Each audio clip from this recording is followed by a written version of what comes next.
hablaba sobre una imagen que no se nos olvidara. ¿Cuál es esa imagen que no se nos olvidara? Que nos estaba presentando ahorita, que lo hablamos en la vez pasada. Eso está presente ¿en dónde? En ese. Está presente. ¿Recuerdan de la imagen? Estaba uno así, estaba así. Jesús. Pero ¿quién representa esa imagen? Decíamos, Jesús está presente ¿en dónde? En una comunidad viva y llena de amor, una comunidad fraterna. Allí está presente Jesús, por eso estaban esos jóvenes así. Y estando unidos a pesar de la diversidad, a pesar de todo, cuando están unidos se les representan las letras, ¿verdad? Que puedan descubrir la gente qué quiere decir Jesús. Pero si cada quien está por su lado, no lo van a poder percibir, ¿verdad? Estas palabras. Entonces, aquí notamos eso. ¿Por qué me persigue? ¿A quién estaba persiguiendo Pablo? ¿A quién? A Jesús. Pero, pero realmente ya Jesús había muerto. Ya Jesús ya había resucitado. A los discípulos del Señor, aquí dice, si encontraba algunos seguidores del camino, ¿seguidores de quién? De Jesús. A los discípulos de Jesús. Entonces, allí descubrimos esto que decíamos la semana pasada. Jesús está vivo en una comunidad también, donde lleva estos que eran discípulos del Señor. El mismo Jesús se dice a sí mismo, le dice a Pablo, ¿por qué me persigues? Yo soy Jesús de Nazaret, a quien tú persigues. Entonces, Pablo ya no estaba siguiendo ni estaba persiguiendo a un grupo de gente loca que estaba creyendo un loco por ahí. Ya Pablo estaba persiguiendo al mismo Jesucristo. Entonces, por eso nosotros tenemos que sentir, cuando tenemos una comunidad llena de amor, de fraternidad, estamos siguiendo al Señor. Estamos haciendo presente al Señor en nuestra vida. ¿Ok? Muy bonito. Entonces ahí encontramos eso. A quien tú persigues. Pero ¿qué dice Jesús? ¿Qué le dice? Que se quede allí tumbado del caballo. A veces Dios nos tumba a nosotros de todos nuestros egoísmos, pero no nos quiere dejar allí hundidos en el piso. Enseguida le dice, pero levántate, entra en la ciudad y se te dirá lo que debes hacer. Levántate y anda a la misión. Nos envía. Los hombres que iban con él se habían detenido mudos de espanto, oían la voz, pero no veían a nadie. Saulo se levantó del suelo y aunque tenía los ojos abiertos no veía nada. Le llevaron de la mano y le hicieron entrar en Damasco. Pasó 3 días sin ver, sin comer y sin beber, pasando un proceso pascual, muriendo a él mismo para entrar en la vida de Cristo. Un antes de Cristo, un después de Cristo. Es un proceso pascual en nosotros. Además de eso queda ciego. ¿Por qué queda ciego Saulo? Porque a lo mejor ya Saulo estaba ciego. Lo que estaba haciendo, lo estaba haciendo ceguera. Cuando nosotros tenemos un encuentro con el Señor nos devuelve a nosotros la vida. Muchas veces nosotros creemos que nos las creemos todas, que no lo sabemos todo, pero después cuando nos encontramos con Jesús, sabemos que no es así. Después decimos, mira cómo yo estaba ciego. Yo pensaba en estas cosas, creía en estas cosas, y realmente no era. Entonces, muchas veces es para recalcar lo ciego que estaba Pablo. Para recalcar que ahora va a tener una nueva visión. Es la nueva visión de ser discípulo del Señor.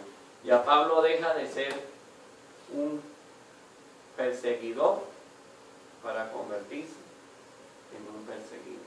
Porque después vivió en la carne propia, la cruz de Cristo, cada vez que él lo decía, los sufrimientos, estuvo encarcelado y todo eso, por el nombre del Señor. Se hizo de un perseguidor a un perseguido. Entonces aquí recordamos la historia, ¿verdad? había en Damasco un discípulo llamado Ananías. El Señor le dijo en una visión, Ananías. Él respondió, aquí estoy, Señor. La disponibilidad, ¿verdad?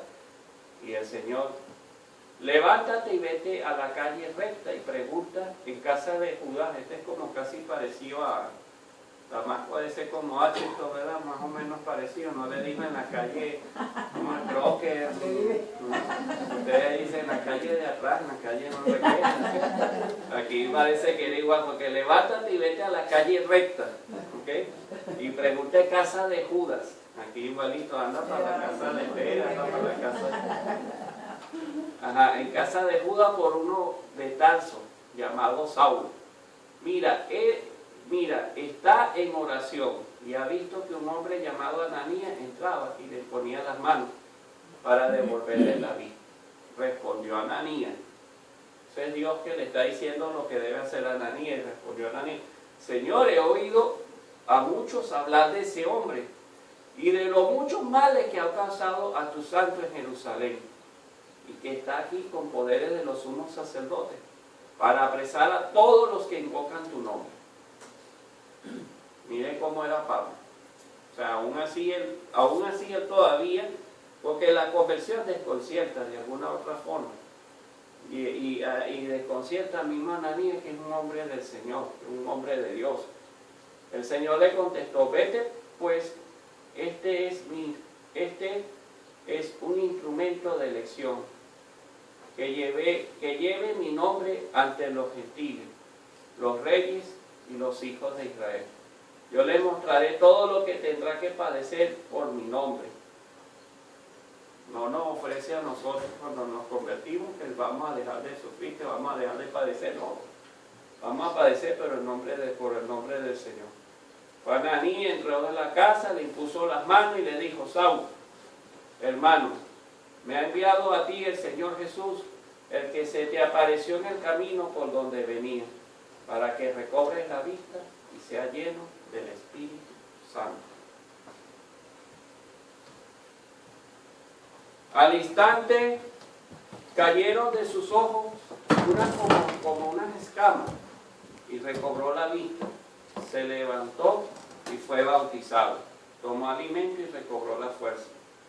Estuvo algunos días con los discípulos de Damasco y enseguida se puso a predicar a Jesús en la sinagoga, que él era el Hijo de Dios. Todos los que lo oían quedaban atónitos y decían, ¿no es este el que en Jerusalén perseguía encarnizadamente a los que invocaban ese nombre? ¿Y no ha venido aquí con el objeto de llevárselo atado a los sumos sacerdotes? Entonces, aquí encontramos como el proceso de conversión en Pablo. De ser entonces, ya les decía ahorita, de ser un perseguidor para ser un perseguido. Un perseguido por el nombre de nuestro Señor Jesucristo.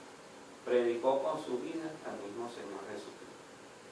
Quería recordarles que el proceso de conversión no es un proceso de un momento, porque muchas veces nosotros pensamos que la conversión se da una sola vez y ya, y que ya estamos convertidos. Ninguno de nosotros podemos decir que estamos convertidos, ni siquiera el Papa Francisco. El proceso de la conversión es un proceso de toda la vida. Hasta 3 horas, como decía el rector de mi seminario, hasta 3 horas después del muerto, necesitamos convertirnos. Todos los días necesitamos convertirnos. Algunas maneras cortamos unas ramas que nos ayudan a crecer, pero saldrán otras ramas durante toda la vida. Pablo se convirtió aquí en el cristianismo y se hizo un gran apóstol. Después ahorita lo vamos a ver. Pero eso no quiso decir que hasta ahí llegó. Hay otro relato de Pablo que dice que cuando fue a Atenas, recordamos cuando fue a Atenas, a los filósofos, a los griegos, donde nació la filosofía, Pablo era un hombre conocedor, un hombre sabio, estudioso. Por ahí lo vamos a... Cuando estudiamos la vida de Pablo, en algunas de las cartas, él dice que fue formado por Galileo, un judío fariseo, hijo de comerciante, Él tenía también, iba también en ese rumbo del comercio. Era un hombre muy bien preparado, muy culto. Por eso las cartas revientan de sabiduría, porque era un hombre preparado. Pero muchas veces, cuando uno está preparado, uno cree que con eso es suficiente. Y Pablo pensó que con toda la sabiduría que él tenía, con todos los conocimientos, era suficiente. Y él llega a Grecia y empieza a hablarle a los griegos. Los griegos quedaron encantados de Pablo, cómo hablaba. Pablo le llegó diciendo: por ahí he caminado todas las calles de aquí de Atenas y he visto por ahí en un templo, que es un templo al Dios desconocido. Ese Dios desconocido es el que yo le vengo a hablar. Y le habló de Jesucristo, le habló de Dios. Dice que todos los griegos quedaron encantados, que decían que era Hermes. Hermes era el mensajero de Zeus en la mitología griega. Entonces por allí, después, muy poquitos griegos se convirtieron al cristianismo. Creo que era Dionisio algunos, unas 2 o 3 familias, pero no eran muchos. A Pablo le pegó eso. Y después descubrió en ese momento, también se convirtió y dijo: para mí la vida es Cristo. Y cuando ya se puso que su vida era Cristo, ahí empezó a hacer muchas cosas más. Creo que en ese proceso de Pablo también tenemos que llegar nosotros a descubrir que no solamente son nuestras fuerzas, no solamente son nuestras capacidades, sino hacer para nosotros que para mí la vida sea Cristo. Es una expresión muy de Pablo. Ya no soy yo quien vive, sino es Cristo que vive en mí. Lo dice, creo que en Gálatas, lo dice Pablo.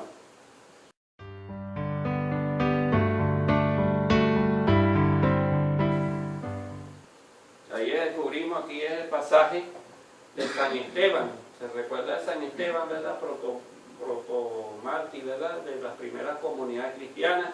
Uno de los primeros diáconos también de las comunidades cristianas, cuando lo apedraban y tenía el consentimiento de Pablo de Tarso.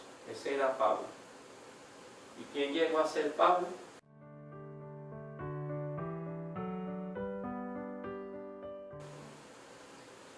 Aquí dice: servidor de Jesucristo, llamado apóstol y elegido para anunciar la buena noticia de Dios. De llegar a ser un asesino, un perseguidor, llegó a ser después un servidor de Cristo. ¿Podemos nosotros ser servidores de Cristo? ¿O somos? Ya lo somos, ¿verdad? Pero así como Pablo ha iluminado, nos ilumina, ¿verdad?, con su vida, también eso nos tiene que ir marcando a nosotros y revisando nuestra vida. Cómo nosotros nos hemos llegado de alguna otra manera a comenzar un proceso de conversión en nuestra vida, para que antes, por ejemplo, hay mucha gente que puede decir: yo antes era así. ¿Cuántas veces yo conozco mucha gente que hablaba mal de la iglesia? Ustedes no conocen gente así que hablan mal de la iglesia, de los curas, de todo. Y eso era antes, y después uno lo ve metido en la iglesia mañana, tarde y noche. De los que hablaba mal, ahí está. Yo era enemigo de los curas. Yo tengo amigos que decían: yo era enemigo de los curas. Enemigo. Y ahora tiene bastante amigos curas. ¿Pero por qué? Porque hubo un proceso de conversión y se pudo encontrar, y el cambio es un cambio que es un giro de 360 grados. Es un viraje de un cambio realmente. Esa es la conversión, es hacer ese cambio en nuestra vida. Ese cambio de 360 grados. Entonces allí descubrimos quién era Pablo, ¿verdad? De quién se llegó a ser Pablo. ¿Alguna pregunta, algún comentario? Hasta ahora vamos bien, ¿seguro? No, me están entendiendo. Si se me sale alguna cosa venezolana, me dicen: oye, porque sé que algunas veces el inconsciente me traiciona y digo una expresión venezolana, mismo yo a veces queda así como que, ¿qué dice? Entonces me lo dice.